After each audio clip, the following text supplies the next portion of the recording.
Good morning, everyone. It is Saturday, the 4th of September in Melbourne, Australia right now. It is 10 o'clock in the morning, which means it's around 8 o'clock Friday night, the 3rd of September in Toronto, Canada. And I'm really excited and looking forward to this one. This is show number 57 of So What's Been Happening. And ironically, we always discuss with the boys that it was one of those podcasts that we put out during lockdown. And to be honest, at show number 57, we never thought we'd be in a lockdown situation still in Melbourne, Victoria, Australia. So there's some trials and tribulations that come with that. Obviously, it's kind of 2 years we're up to now. So we all know that negative impact that's had mentally, that's for sure, on so many people. But there's so much positivity in the world still. And one story that's so positive is our show number 57.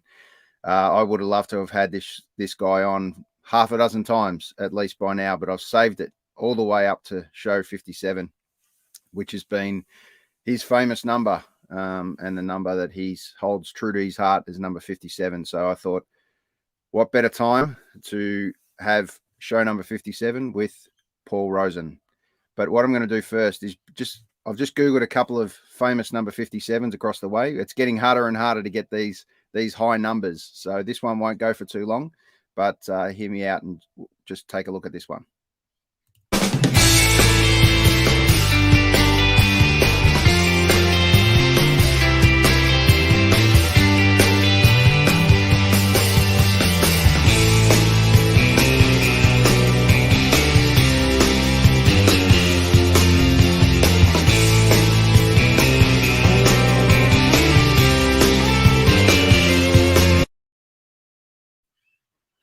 Yes, 57. There's a few of them. And that last one at the end is a little snippet to this great man that I'm going to bring up next, Mr. Paul Rosen. G'day, Rosey. Good day. Aaron, I'm telling you, man, I've been on, first of all, I love you. You know that. I love everybody in Australia, and my prayers go with everybody.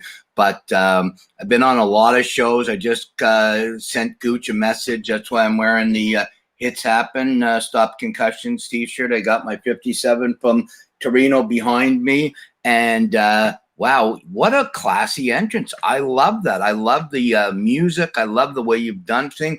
All class from Australia. That's what I can say. Cheers, Rosie. Appreciate those kind words. The interesting part is, like I mentioned at the start of the show, this was never supposed to go past show number 1. And to be honest, I was inspired by yourself and Gooch, who used to reach out to a lot of people. And during your original lockdowns, you started a very similar type of show, just jumping on, having a chat to people around the world, largely hockey community originally, and then it's kind of really expanded since then. So we'll touch on a couple of those a little bit later. But yeah, this, as I said, this wasn't supposed to go past show 1. We're now up to show 57. We've brought on, like you saw, some snippets at the start there, so many musical friends and guests, and we've really expanded that now into artists and sporting stars and legends. And you're right up there with the best of them, Rosie. We met originally through the Ice Hockey Classic, through Gooch, and we were lucky enough to be up there on the stage at the Hall of Fame with Gooch's wedding. So that was a really special moment to me, mate. But and got to spend a little bit of time to hang out with you in Australia when you've been here for the Canada-USA Ice Hockey Tours, which hopefully we can do again one day very soon. Let's cross our fingers and hope we're back there soon. Hey, you know, I'm looking behind you. I don't know if you know the significance of that picture that's behind you. That was the last. There was about another 1.2 seconds left in my career. That goal, the puck is going in the net. It was deflected. Unfortunately, things happen. We were tied with Norway for the bronze, 1-1. Eskil Hagen shot it from the point. It was coming into my blocker. It hit Billy Bridges' shoulder, went over my head, went in the net. We lose the bronze with 1 point. So I had 1.2 seconds left in my career after that picture. Haven't seen that one in a long time. Yeah, it's a beautiful pic. Obviously, thanks to the world of Google there for finding a few pics for me of the great Rosey. So it's just a shout out to the Gooch, who never misses, mate, especially when you're around Rosey. He's probably one of my biggest inspirations, to be perfectly honest, and I'm sure one of yours. He's a good friend of ours, and there wouldn't be a show without Robert Wine tuning in as well. So I really appreciate Robert. This guy's incredible, as you know, Rosey. He's been. Sorry, I don't. Yeah, I don't think with every show that I've been on, no matter whether I'm a guest or I'm the host, the Robert Wine has either been on or said something to me or done. You talk about a guy with character, a guy who's overcome adversity, a guy with warrior spirit. Robert Wine, for those of you that don't know the Canada 5, you look it up. Robert Wine, one of the greatest human beings in the world. Yeah, he sure is, no doubt. And I really feel honored through everyone else. And he was one of those guys that was up on that stage too during that Hall of Fame and sat only a couple of little spots next to me. So I really appreciate it. I love looking at that photo. It brings back so many good memories. But this one's about you, Rosey. I'm not sure how many people sit there these days and come back and talk to you about your whole story. And I know you've got some exciting things coming up in the works as well. But let's go as far back as we can, mate, to really kind of early days and life growing up in Thornhill. Yeah, so I was born April 26, 1960. Mother and father, hardworking people. My mom passed away 5 years ago. My dad is still next month. He'll be 90 years old. He's a tough old guy. I had an older brother, Stephen, who's a little over 4 years older than me, who got me into sport. My sister, Gail, is 2 years younger than me. She is still one of the closest people in the world to me. And I had a brother very few people know who was about 7 years younger than me, who passed away from spinal bifida at a very young age. So never really met him. But I just grew up in a regular family. Dad worked real hard. My mom worked real hard. We didn't have much, but what we had was ours. And, just went to school, went along, had great friends, great family. I was fortunate, very fortunate to have incredible grandparents on both sides, my mom's parents and my dad's parents till I was older, which huge influence in my life. And then, hockey started. And in 1975, when I thought this was going to be, I was moving up. People ask me, could you have played in the NHL? I don't know. But I do know I would have played like Gooch. I would have made a living playing hockey, whether it was in Germany or somewhere. Hockey was going to get me. School is very difficult for me, Aaron. I was never diagnosed until later with dyslexia and learning issues. I was called an idiot in school so many times. I always thought I couldn't read or write. It was really my girlfriend who gave me the courage and told me you can read or write. You just have to do it a little differently. But it's just a sense back then that you were just pushed to the side. You were either in the crowd that could do or the crowd that couldn't do. And I was pushed in the crowd that couldn't do. So, I got into a lot of trouble. I grew up and, my book's coming out shortly and everything's in there. My dad, I'll say right now, one of the greatest people in the world. Love him to death. He's going to be 90 next month. But I grew up in a situation where my dad physically was not very nice to me at many times, which couldn't get away with now. But I say to people that his dad did the same to him that he did to me. And you got to stop it at some point. Thankfully, I stopped it with my son. But, started playing hockey, and that was my getaway. Hockey, everybody has their escape when there's problems in the world. My problems took me to hockey, and hockey was my love. Unfortunately, in May of 1975, my midget year, I broke my leg in a terrible accident coming around the net. Hey, look at that. Look at the hair on that guy. Wow. Good looking cat. I don't know where you got that one, baby, but that's good. That's that was it. The long hair, the big right shot. I fought because I had to. Listen, I was Jewish in an area that wasn't Jewish. So I had anti-Semitic Semitic stuff. I was called all kinds of names. The crazy thing, Aaron, and if we want to get into it, we can. Like I said, before we do, was it always hockey for you as a sport, or what else did the kids play in that area? And you mentioned the area, and what else came from that? So for me, it was baseball and hockey. That was it.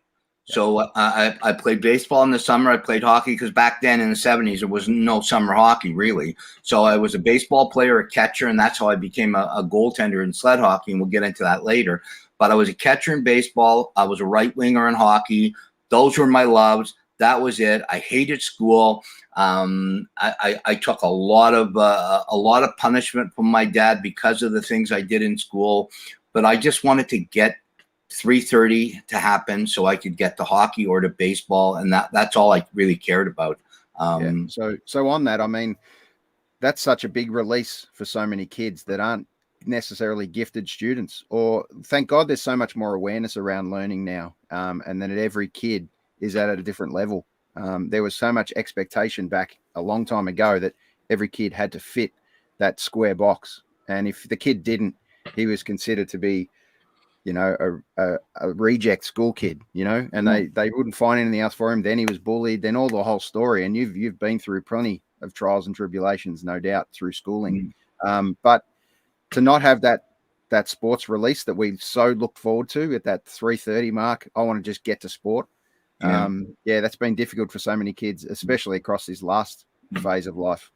Oh yeah. Well, the good and the bad and the changes. So back then, there were so many school teams, and I was on all of them. You know, I played on the basketball team, I played on the hockey team, I played on the baseball team, I played on the volleyball team. So there was so many outlets. Now, unfortunately, there's not a lot of school teams because of the way things are going with the budgets and that.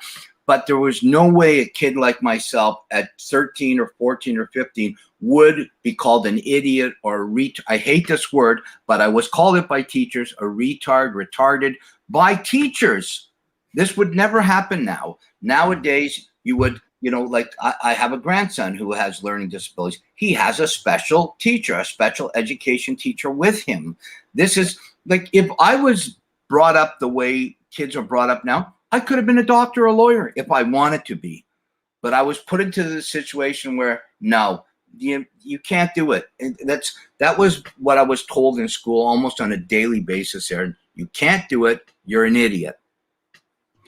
Yeah, I mean, if nothing else, Rosey, that would have taught you some serious resilience that you must look back on now and think, I got through that.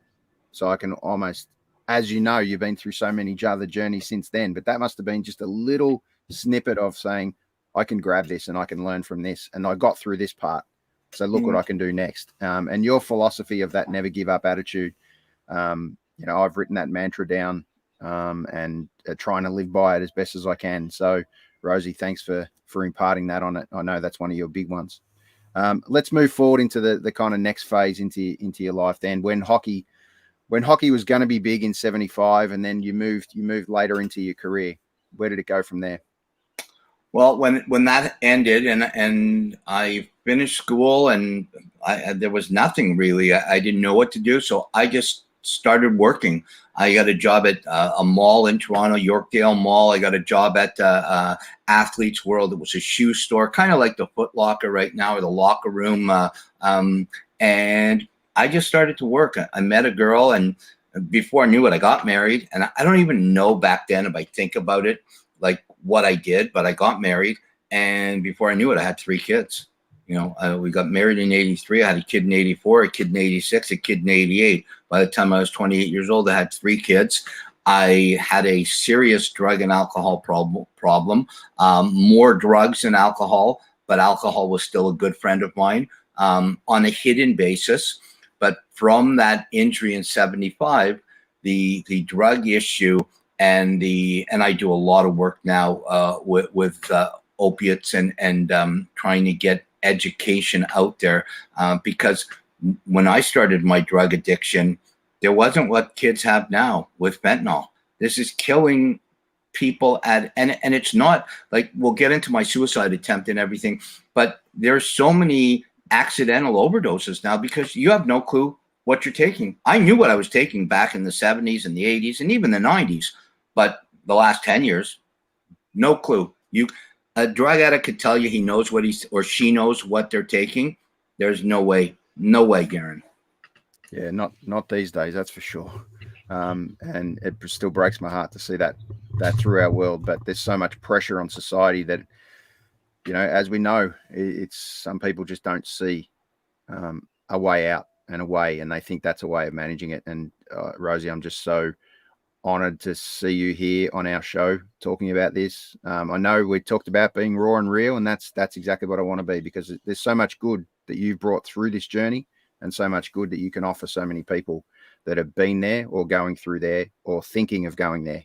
And I think that's an incredible gift you've got left to impart on so many more people. But tell us a little bit about that experience back after hockey, and then the decades moving on to then when,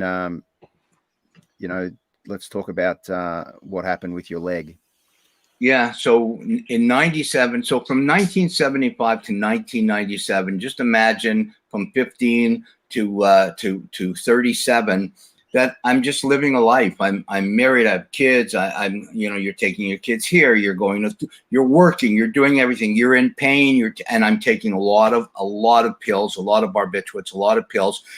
But I'm just going through life. Nobody knows. I get a call which changed my life. There's a few calls that changed my life, Aaron, but this one happened in late January of 1997. I got a call from a buddy of mine, Odette Orgel, who was in charge of the Israeli national hockey program.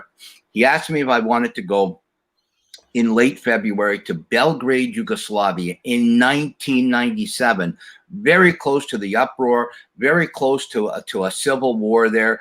Not a good place for an Israeli team to be. They were not inviting Jewish people over for dinner. Let's put it that way. So we go, and I'm helping this under 18 team at the time of my life. Sad part is 6 months after we left, the ice rink that we were playing in was blown up by the Serbs, and huge war, which I don't want to get into the political end of that, what happened in Yugoslavia, former Yugoslavia. But to have that passion back, Aaron, at 37, to work with these kids and be on the ice. And, that's where I met Max Spearbrier, who was a kid I brought over here. He was drafted by the New Jersey Devils. He lived with us. I had that, that sense of, oh my God, I have something to love again. Like I had my life, but, athletes will tell you, and forget athletes for a second, addicts will tell you that you've got so many things going on in your life with your drugs and your alcohol and you still want to love the people around you, your mother, your father, your sister, your girlfriend, your boyfriend, whatever. But that drug just drives you to a place where you don't care, realistically, you don't care about anything about the next time you're going to be able to forget about the world. And that's what getting high is, forgetting about the world. Yeah. This is I know you've mentioned love and loving things again. This guy's lucky enough, who I'm going to bring up now, who's a good friend of mine who helps me with the show. He happens to have the last name as Love, so which is pretty handy, for sure. So let's bring him up. Alan Love. G'day, Lovey. Let's bring you up. How are you, mate? Aaron, how are you? Paul, very nice to meet you, mate. How are you? Nice to meet you, Alan. I love that game. I love that name. It says Alan Love the game, and I love the game. I love that name, Alan. Look, usually, because I think I'm funny. I try and put a song title to blend in with the surname, but just for today, I figured I'll try and put something in there from a sports perspective. So there you go. I get a fair bit back the other way from that surname, good and bad. It's all right. Happy days. It's you run with it like anything else. But I'm just very, very honoured, very happy to have you on our podcast, mate. To be honest, it's fantastic. It's we don't often get a lot of people who have achieved as much as what you have. Aaron knows that anything he needs, all you got to do is call. And like I said, I was fortunate enough to meet him through Kerry, and the Gooches has been in my corner for a long time.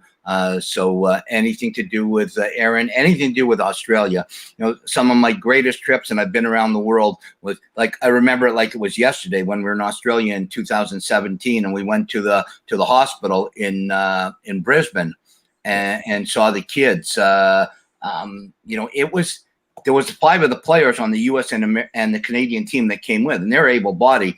And we walk into this room, and the room of kids that are extremely, extremely ill, and I'm missing my leg, and these kids light up.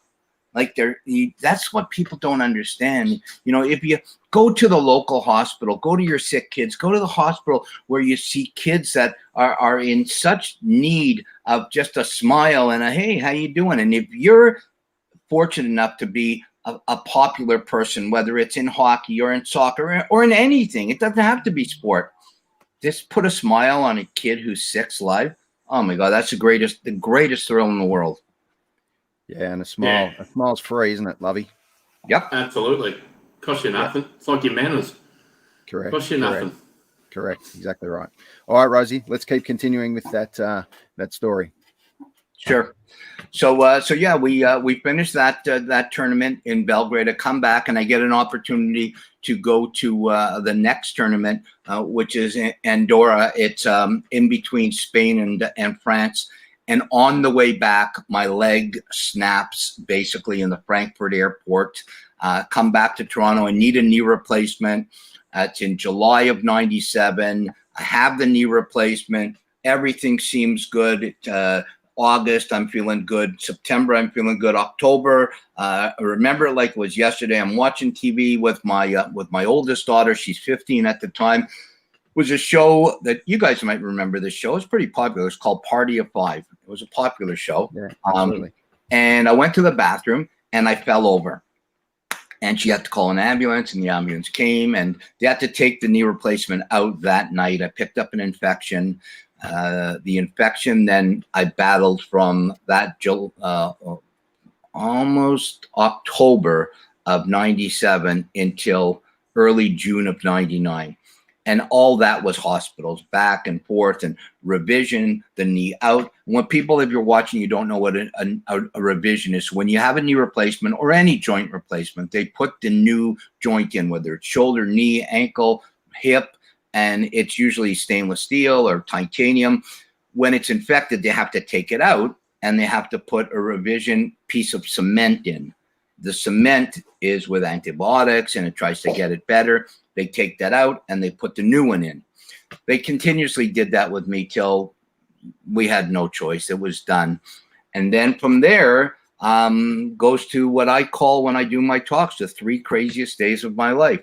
On June the 8th, I end up in Israel. So I reach out to one of my buddies in Israel. We're talking. I don't trust the doctors. And you know what? The doctors in Toronto were great. I honestly think 22 years later, they did the best they could. It was just out of their hands. And I ended up going to Israel. One of my buddies on the team's mom worked at this private hospital in Tel Aviv. I got there on June the 8th. The doctor sat me down. They told me how serious this was.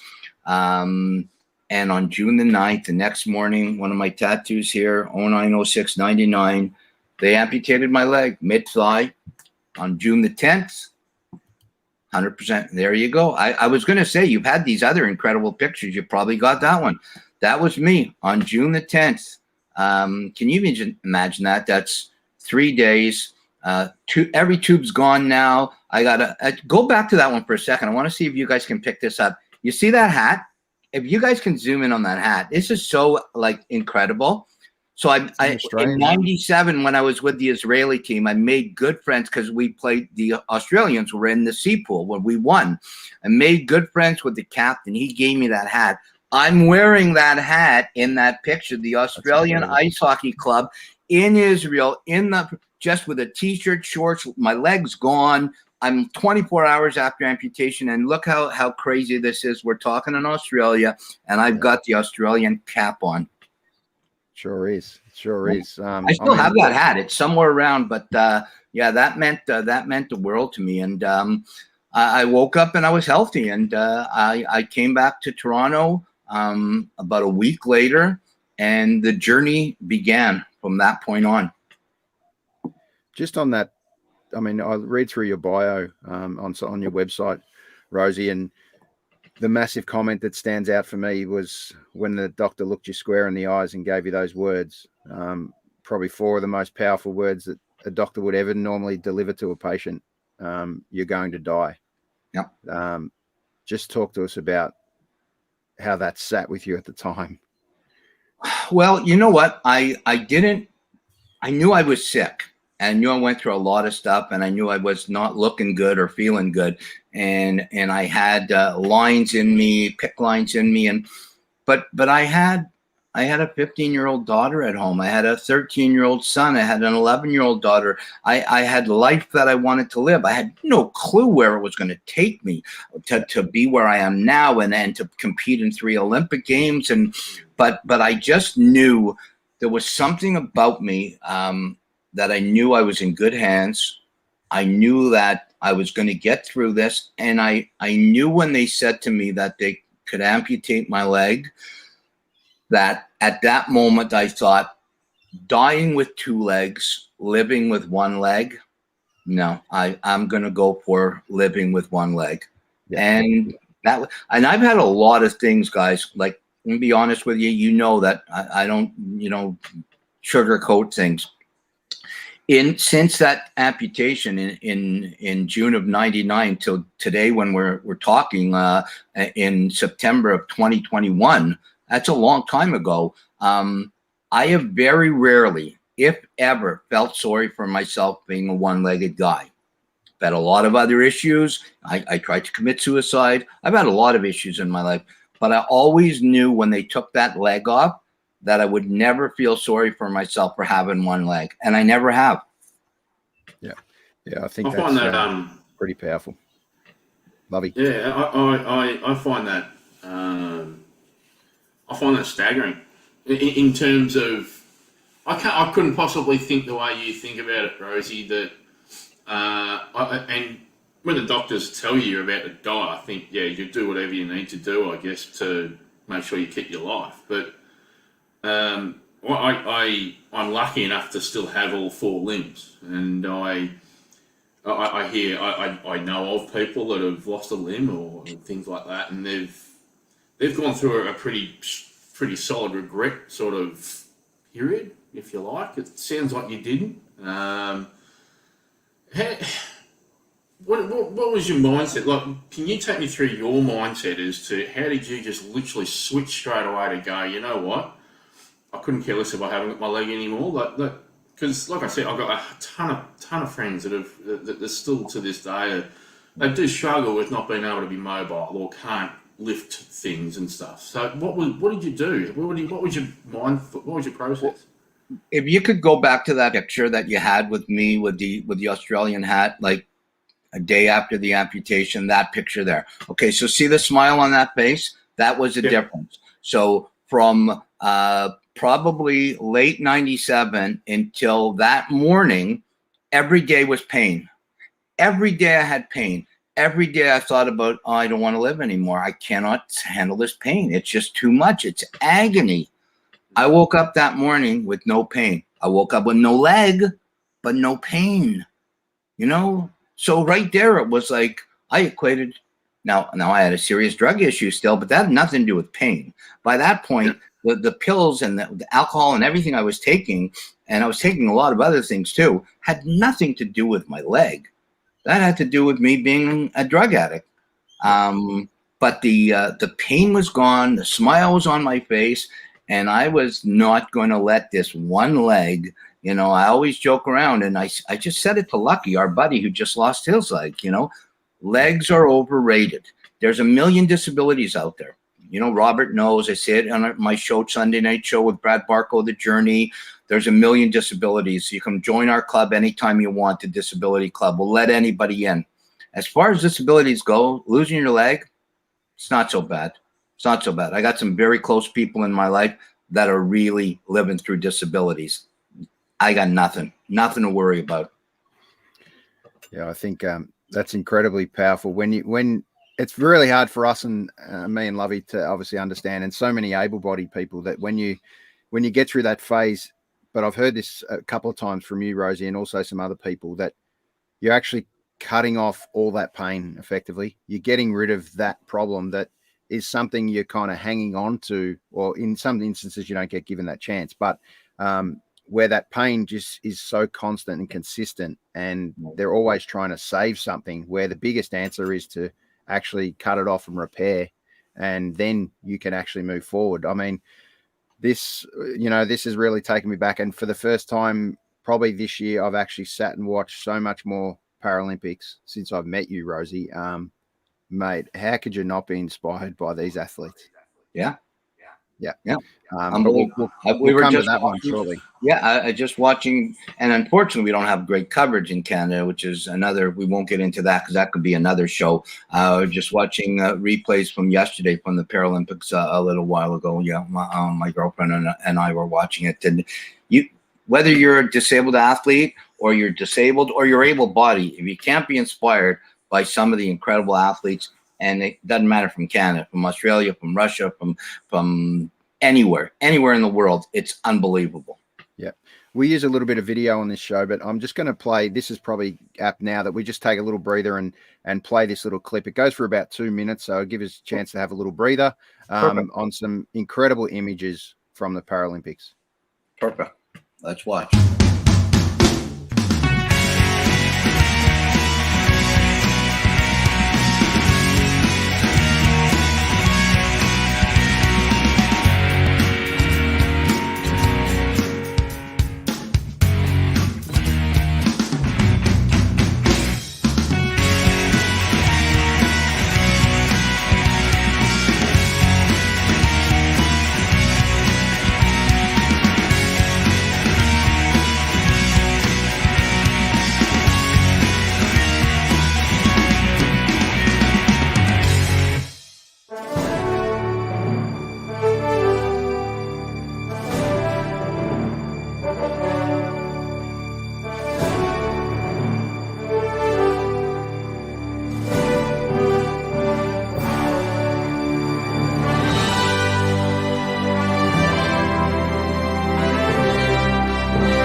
Pretty powerful, no doubt. And if you can't draw any inspiration or emotion from some of that stuff, for just through the current Paralympics, we didn't talk Winter Paralympics, but Lovey, your thoughts? Incredible, isn't it? Yeah, I've watched quite a few events, and even if I competed in some of those events against them, I'd get smashed. Like I would get absolutely pummeled. It's funny that we struggle with, and whether it's mental or physical, we sort of struggling with day-to-day stuff and trying to adjust and adapt. These guys and girls, they just got on with it, didn't they? It's like what you said, Rosey. They've all decided, well, something's happened to me. It's pretty significant now, but it'll be okay. And then they've decided, well, now I've got new goals. And I've heard that story a lot as well in some interviews. They talk about how they initially felt sorry for themselves a little bit, but then they decide, well, I'm going to have a crack at this. Why not? I can do it. And wow, some of the achievements they've made, not just because they won something or whatever, the fact that they can get out and do these things, it means that they've just adapted. They've adapted to what they wanted to do in life. It's got nothing to do with a disability or anything. And yeah. I would hate to be on the end of one of those rugby hits. I'd hate to be. I'd even hate to be. That was one of the, hey guys, one of the craziest things, I had a chance to go out once with David Wilsey, the captain of the Canadian wheelchair rugby team, and I played for, I don't know, 5 minutes. I loved it. It was like full out craziness. He says, you can't play, you're not disabled enough. You have to have a disability of being sort of paralyzed from chest down. You can't be an amp and play. It's unfair. Because I wheel the chair too hard. And anyways, these guys are just insane. The wheelchair rugby team. And you want to talk about teams? Forget about the guys. Let's go with the sitting volleyball team in Canada. Who's at the games? Not the men's team, the women's team. You know, we talk about the sled hockey. We always talk about the men. We don't talk about the women's team. The women's Canadian team, phenomenal. Women's American team, incredible. You know, let's start to give the women some credit, because some of the women athletes out there could blow the men away if they were given the same amount of financial means. Yeah. Well, we've only just now.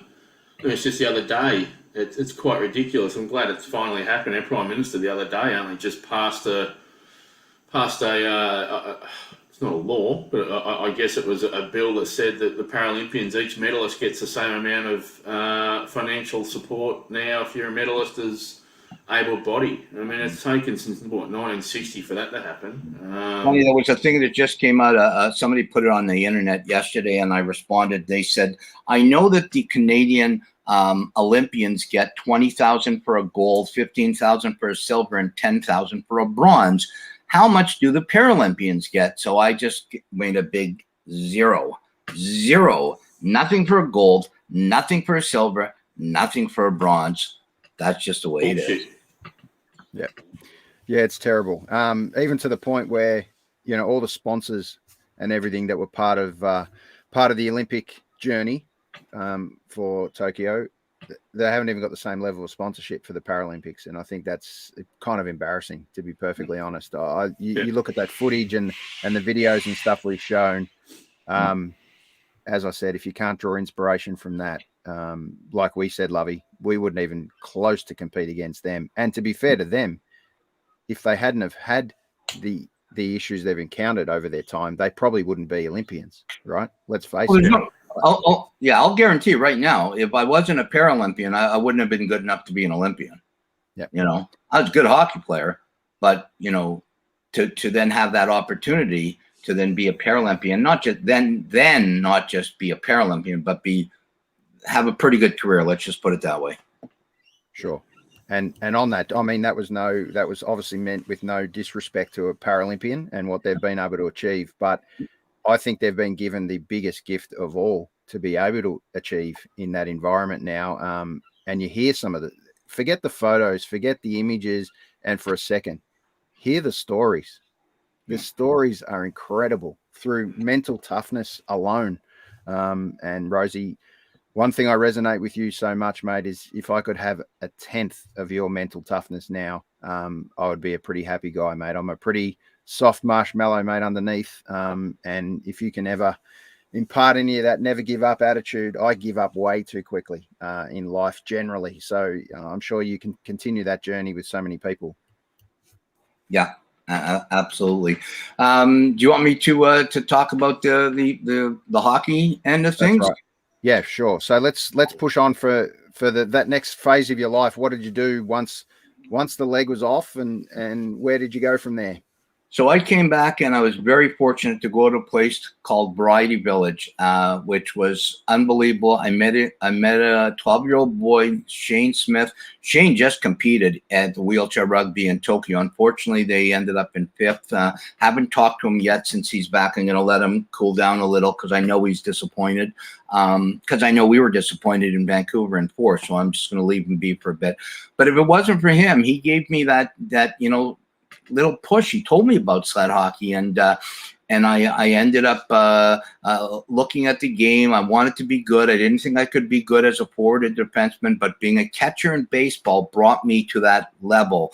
And I started training. I just finished this week going back to my goalie coach, Jamie McGuire Goaltending, a plug here if you're in Toronto, the best goaltending coach in the world. Jamie McGuire got me to where I needed to be. He treated me like a goalie. not like an able-bodied goalie, a Paralympic goalie, a disabled goalie.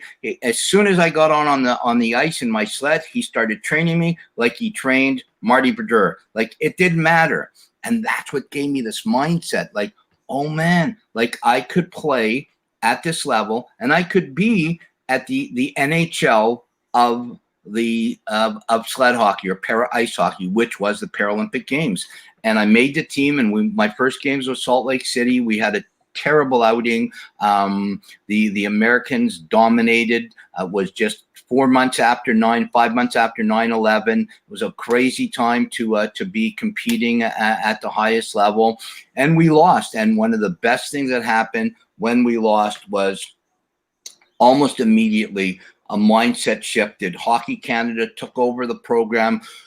We got a brand new coach, Jeff Snyder, whose people might not know that name, but if they know about hockey, they'll remember the story Dan Snyder, who died in a car accident in 2003 with Dan Heatley driving the Atlanta Thrashers. That was his nephew. So Jeff became our coach. And again, he coached us like we were hockey players. He coached the under-18 Canadian team, able-bodied. He coached the Kitchener Rangers in the OHL. So immediately, every drill that we did, the able-bodied pros did. He just adapted the drill so you could do it in a sled. And that's the one thing I really want to put towards the Australian team when I get a chance one day to come down there. You got to teach your team. You've got to take your team through drills exactly like the NHL teams that you watch would do. Just adapt certain drills because you're skating with your hands, remember. You're skating with sticks with your hands. You're not skating with your feet. So adapt a drill that will make the drill as hard, as competitive, as respectful as any able body. And I'll give a quick lesson right now to anybody watching out there that is going to watch the Paralympics or watch the para team in Australia. Don't come up to a para athlete, whether they're going to be in the Olympics, in the Paralympics, or whether they're just playing for fun, and say, wow, you guys are just as good as regular hockey. There's 101, rule 101 to anybody watching your show, guys. Never say that. Because if you say regular, you're making everybody disabled feel like, oh my God, what's regular? What does that mean? I'm not regular. Able body hockey, para hockey. That's the difference. Ice hockey, able body, para. That's it. So don't put regular, don't put normal, don't put these words in that 20 years ago you might have got away with. You're not getting away with them today, not on my watch. It's actually interesting you say it like that, Rosey. I do hear, and it's good to hear that from you, that it's the right way of, I guess, describing things. I mean, I do hear the words able-bodied versus para a lot more in some commentary now. I agree with you. It used to be just, there's a Paralympian over there, and there's a glorified Olympian over here, and everyone's talking about, for instance, Michael Phelps and his 35 goals, but no one talks about, a couple of other athletes in the Paralympics that might be almost just as successful, which there has been. But the references to able-bodied and para, I'm glad that that's the right way to go about referring to things, because there's too much discrimination on all sorts of levels as it is these days, and this is one of the bigger areas that needs to eradicate that discrimination as much as possible. So I'm glad that they're the sort of references that are acceptable and can and should be used. Yeah, definitely. And definitely. People will learn. You listen, you learn, you use common sense.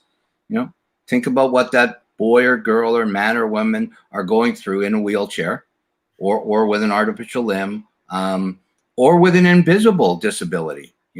Like a drug addiction, like concussions. We talk about. We could do a 3-hour show if we start talking about concussions. But there's so many people that disability is deep within their soul because of things that they're going through. Yeah, one of our most famous Paralympians, Dylan Alcott, at the moment, who you may know, is Yep. a great, fantastic tennis player, and just won countless tournaments now. But his ability to inspire so many more people, and he runs there very much with the concept that he's able, right? It's not this anything. Okay, he's shown his ability to do what he can do, and some of these incredible Australian athletes, and that's how they should be titled, is, just phenomenal what they've been able to achieve during this Olympics. I've never been, one, so inspired, and two, so shocked at actually how competitive we are incredibly around the world. So there's a lot to be said for the efforts we're putting into Paralympians, Right.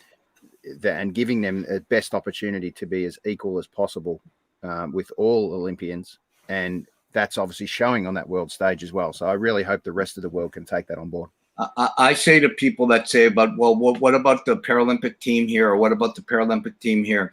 The second you start putting the same financial resources into grassroots in Paralympics as you do in Olympics, the same time you start to put the same money into grassroots programs as a disabled sport, as able-bodied sport, that's when you're going to see people competing at the highest level. But there's still too many countries that put all their money into the Olympics, nothing into the Paralympics. And the perfect example is Sochi. Okay, Sochi, Russia. I don't want to get political, but Sochi, Russia, have been there many times to Russia. Putin said a year before, they didn't even believe in the word disability, but they had to put the Paralympics on in Russia because they had the Olympics. And what happened? All of a sudden, they had incredible Paralympians who were winning golds and silvers and all kinds of, because they put tons of money into it. They put tons of money into it. And then what happens? Wow, they can compete because they have the same equal level as any able-bodied athlete. Yeah, it's incredible to see where China have gone to now. I mean, same thing. Boy, what a top of the tree they are at the moment. But tell us a little bit about this kind of feeling, Rosey. Wow, love that picture. Yeah, it's a shame I haven't got a better quality version to give it true justice. But just tell us a little bit about that feeling of that winning as in that total team environment. Forget the fact that it's para sledge, it's irrelevant. It's just tell us about that. So I'll take you to March the 18th, 2006 in Torino, Italy, and that's a sweater behind me. So we wake up in the morning. We're playing the Norwegians, are the best team in the world at that time. Now it's much different. It's the U.S. and Canada, but Norway are the best by a mile. They have no grassroots program. That's why they fell off after Torino so hard. But I remember we went to breakfast that morning, and I'm 46 years old, guys. There was only one guy older than me, Harvey Lord, who's 47. The bulk of the team's under 21. Phone rings. It's Wayne Gretzky on the phone. Wayne Gretzky says a couple words to us.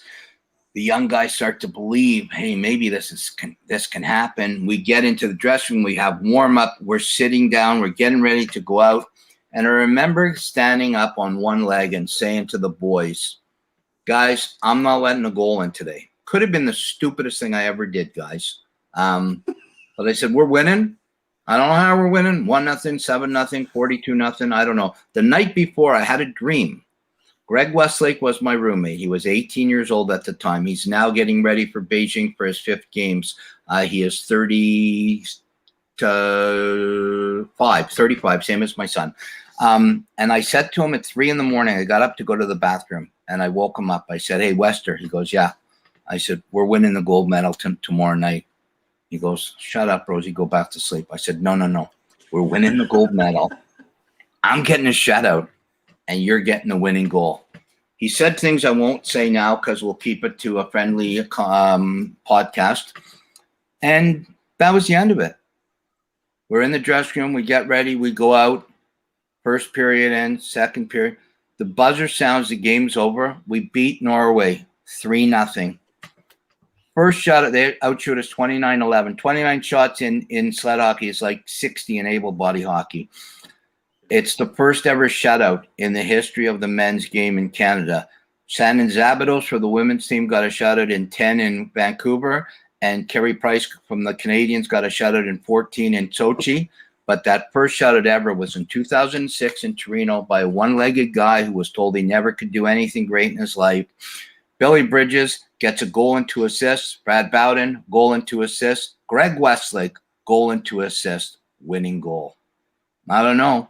I thought about opening up a 1-800 clairvoyant line, but I figured I'll just end it at one. I'll end it at one good thing there. And but yeah, when the gold medal guys went around my neck, and Sir Philip Craven put the gold medal around me, I was the last one in line. If you ever get a picture of the line as it goes, I made sure I was the last one because I didn't know whether I was going to play 4 more years till 50 years old in Vancouver, and I wanted to be the last one to get the medal. So I made it like I didn't know how I was going to, but I was number 57, so it was never going to be an issue because I was the last number. So I just made it. We're going in numbers, guys, right?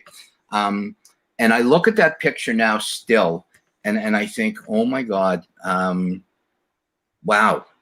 You know, I'm kind of thinking right now. I'm looking in the screen. I see the picture of the sweater behind me.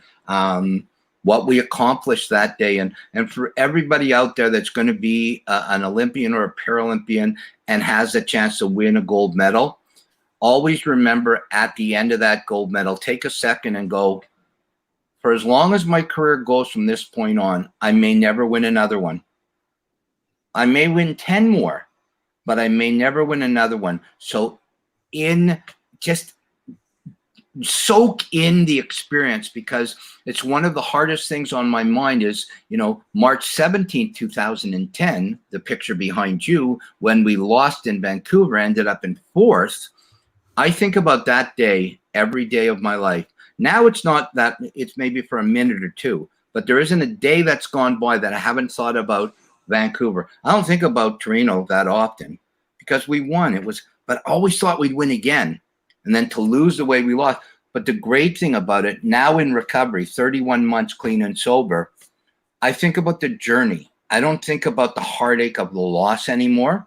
And I've got some incredible people in my life to thank because of that, because I've learned what's important. It wasn't the gold medal. Like, I take the gold medal everywhere. I let people touch it, hold it, whatever. I've got no pictures of stuff, but because to me, now it's that journey. The journey of having competed in 3 games at 42 years old in Salt Lake, 46 in Torino, 50 in Vancouver, and then the last 2 games doing that's Torino, that's there. That's one of my favorite pictures, guys. And that's Vancouver. Look at that face. That's the face of a guy who's defeated. I was like the world. That one's a nice one. I got a smile on my face. But Vancouver was like exhaustion. Vancouver, like, oh my God, I don't know what I'm going to do with my life. I think my life is over. And we can get into that too if you want. Yeah, well, that must have been a real struggle to go from such massive highs, and then obviously winning gold medals, to getting to a period where the win just wasn't there. And you've obviously struggled with that for so many times, and life after sport as well, Rosey. It's a very different period to find out what you're going to do. But your greatest ability now is to be able to inspire. But let's go down the road first of where you got to, and how deep and where you really got to. Yeah, so Vancouver ends, and we come home, and now we lose. We don't win. There was supposed to be a movie on my life, but 4th place was no. That was nixed. 2 of my major sponsors backed away because I was now a retired athlete. I'm not mentioning names because they were great to me when I played.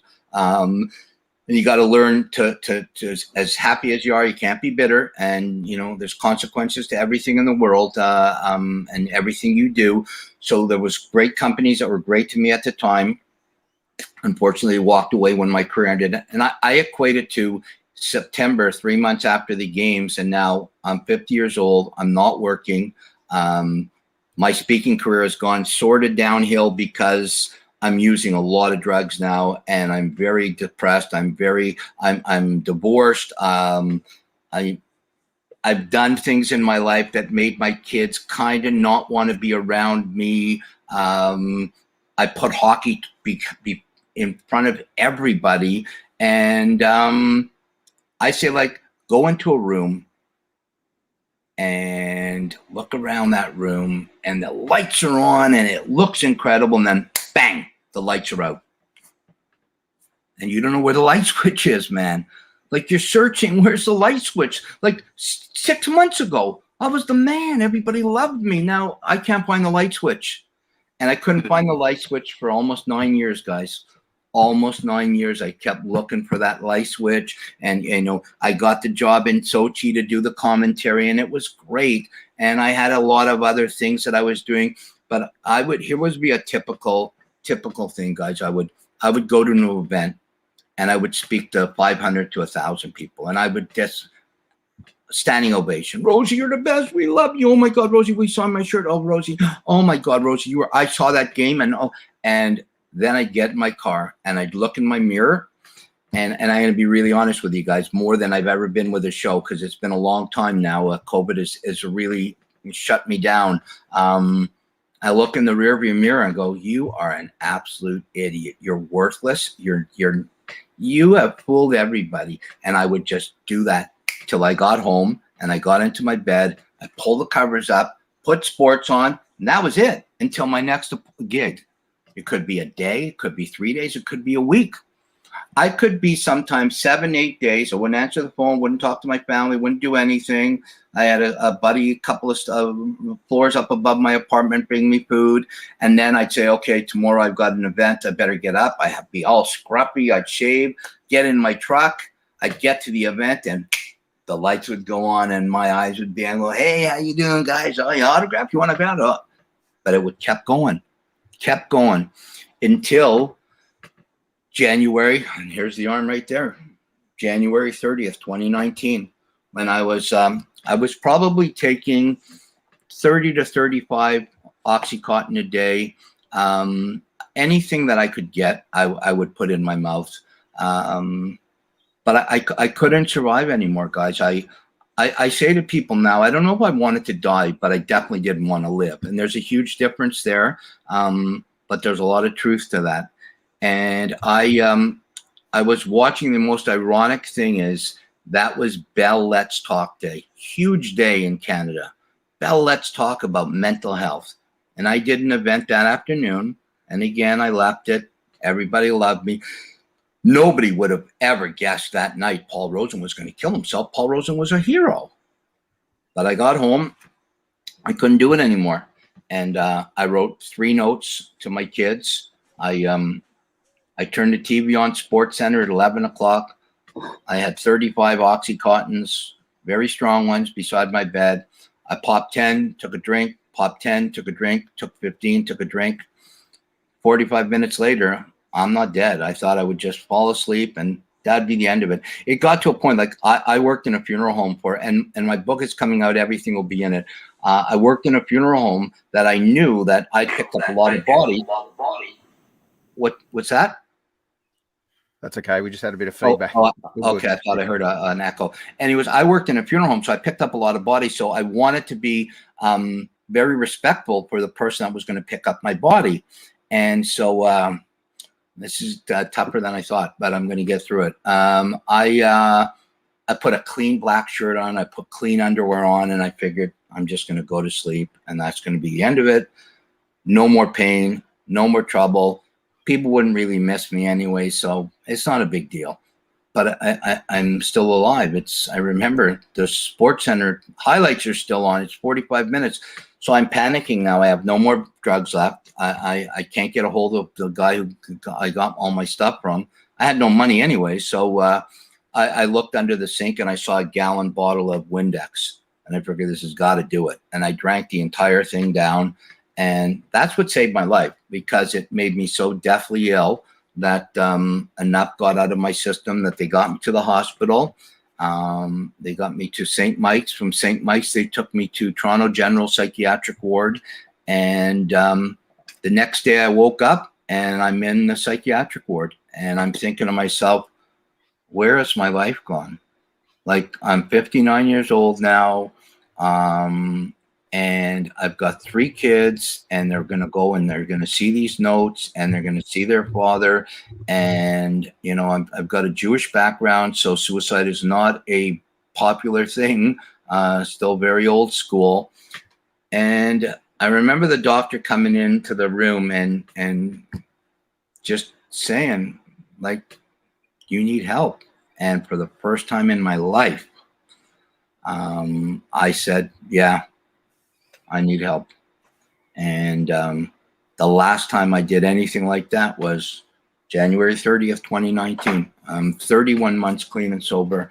COVID's been tough because a lot of the things I do, I can't do yet. But I have incredible people in my corner, AA and NA and CA, all people out there who think that it's just numbers, it's just letters, it's just something. They're some of the greatest, incredible people in the world you will meet that will be there for the right reasons. There's some that aren't, but there's more that are. Very fortunate enough to meet a girl that turned into be the love of my life and changed my life. Rosey, that is so good to hear, mate. Really changed my life, guys. Yep. Yeah, that sometimes there's some special angels that enter your life that take you from a place where you thought you were to take you to a place where you actually need to be, most importantly. And mate, I really thank you for being so raw and honest with us again, as hard as that is to drag through that story. It's the fact where you are now has given all of us so much more inspiration than you realize, mate. And you're an incredible human, Rosey. You know that, mate. And I get emotional talking about it as well. But I really appreciate you coming on, man. Thank you. I love you guys. I love everybody in Australia. And if anybody is out there that has an issue, that has a problem with drugs or alcohol, reach out, ask for help. Aaron, you have my number. Okay. Anybody can call me. Go to your local AA, your local NA, your local CA. There's people that will help you. And life is so much better when addiction is out of it. Life is so much better when you see things straight and just know you don't need other substances. You don't need them to survive. You really don't. I've seen it with people at the youngest age to the oldest age. Man, life can change when you can be clear-headed. Yeah, that's definitely the case. And I think, no doubt, Rosey, you were one of the lucky ones. You were here for a reason, mate. And you're just lucky enough to get the right people around you at the right time in that corner. And those people are hopefully with you for the rest of your life now. You're a lucky human, but your time wasn't up, Rosey. You have got so much more to give. And talk about giving now. I know you dedicate most of your life now to giving back and inspiring people. And I know how hard this COVID period is, but for you to stand up there, you know, talking to kids and inspiring people, you know, that's the Rosey that everyone loves so much. And I know every one of those boys that's played under you in the Canada ice hockey team has a whole new level of appreciation for life because of the ability of you, the way you can inspire them. Thank you so much. I'll let you know as soon as right now, Roger Lajoie and Friesen Press we're in the midst of putting out Never Give Up, the Paul Rosen story. It's everything we've talked about tonight, plus. It'll be out hopefully late October, early November, by Christmas for sure. And hopefully people will read it and see that you can be at the top of the mountain, you can be at the bottom of the mountain, you can be back up and back down, but as long as you keep climbing, as long as you, whether you're in your wheelchair, you've got no legs, you got one leg, you keep clawing, even if you can't use your arms, use your teeth, just keep clawing to get to the top of the mountain, because I'll guarantee you everybody can get there, and the view at the top of the mountain is spectacular. Yeah, it's beautiful words too, for sure. I mean, no one wants to be at the bottom of the mountain, but everyone wants to feel that they're they're part of something big. And Rosey, I feel like a bit of baggage sometime with you because I jump on your back for inspiration. But I know you got so much more to give, mate. So I really appreciate you. Lovey? Yeah, I'm glad you came out the other side of 2019, mate, because it's things just like this podcast, for instance, that you help us. You help us understand what true hardship actually is, but then how you get out the other side of that. Unfortunately, we know that some people just can't get out the other side, but you've told us your story. Aaron said that you're lucky to get out the other side. We're lucky right now, mate. So it's been an honour. Thank you. It's great to meet you. It won't be the last time we talk at all by any stretch. Certainly we'll get the book. But mate, thank you. It's been a wonderful hour and a bit. It's been great. Thank you. Thank you. I appreciate it. And hopefully, 2022 we'll be back with the Ice Hockey Classic in Australia. I will be, if the Ice Hockey Classic is there, I will be there. And I'll be out to visit all the kids in the hospital and anybody that I can. Look, we're hoping that it comes out in 22. I know Gooch and Tony are working their tails off to get it, and you out there. It's one of my favorite places in the entire world. My thoughts and prayers are always with the Australian people, and I love you guys. Thanks for having me on. Anytime, Rosey. And if anyone wants to know a little bit more about the Paul Rosen story, please check out paulrosen.ca. And an incredible, inspiring position that we're in and we're able to be inspired is through the Ice Hockey Classic, through Canada and USA. And I know, Rosey, you've been out a few times, coached the Canadian team. I know you can't wait to get back to get a win with the Canadian team. That's going to be exciting. And one thing we are going to discuss a bit more in the next few months is concussions as well. So we're going to get you and the Gooch on and a few other guys because it's so relevant in our sport as well now. And it's not just sport. It's the silent story that's behind so many more people that we need to talk about. So, Rosey, I really appreciate you coming on with this, guy.